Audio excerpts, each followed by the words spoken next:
So at the bookstore, we occasionally get people who want to donate books. And right now, at my part time job, we are not taking used books. So a customer was like, "Oh, well, I have a bunch of books.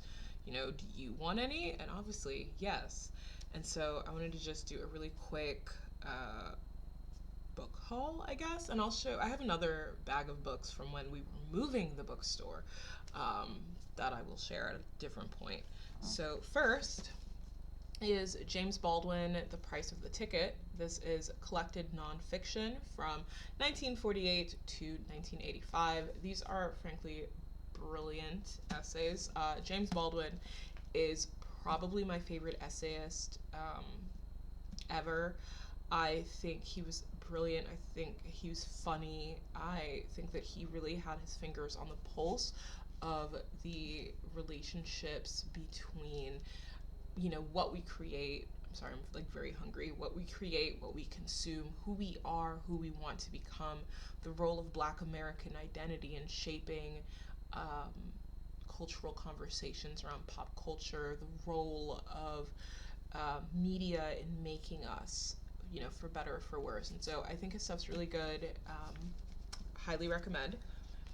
Then I have Lonnie Guinier and Gerald Torres, The Miner's Canary, which is essentially critical race. It's about critical race theory. That's how the customer explained it to me.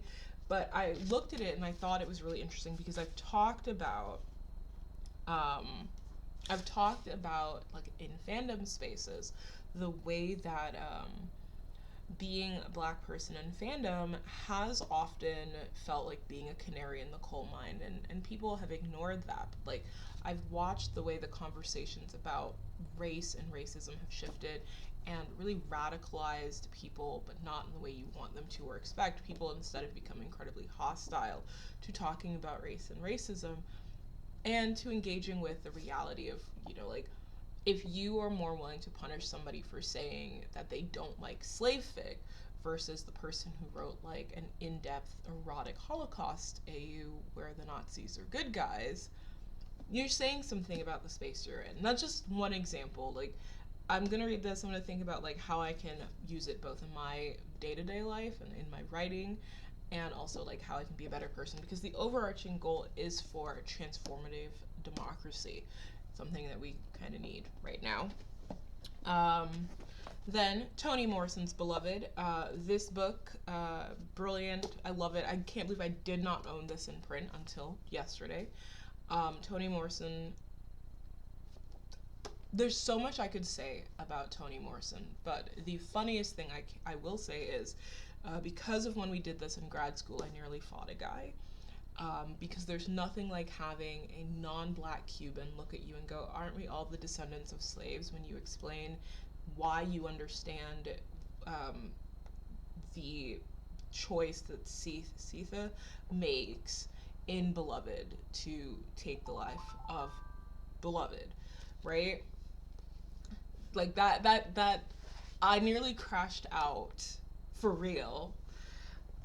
Then another James Baldwin, his novel Giovanni's Room, which his fiction is just as good as his nonfiction. Uh, Go Tell It on the Mountain, which is another novel. Another novel. I love novels from him. So Go Tell It on the Mountain. So two novels for James Baldwin, which perfect. And then I have The Queer South, which is a collection of essays from queer Southerners talking about the queer South. I know that a lot of people often write off the South as a viable space for progressive people, progressive policies, and I understand in some ways how that comes across. But a book like this is really, really impactful for showing you the realities of different queernesses in the country and in this part of the country that often gets overlooked and dismissed as entirely regressive, entirely backwards, when the policies may be regressive, but the people have always been bigger than you think.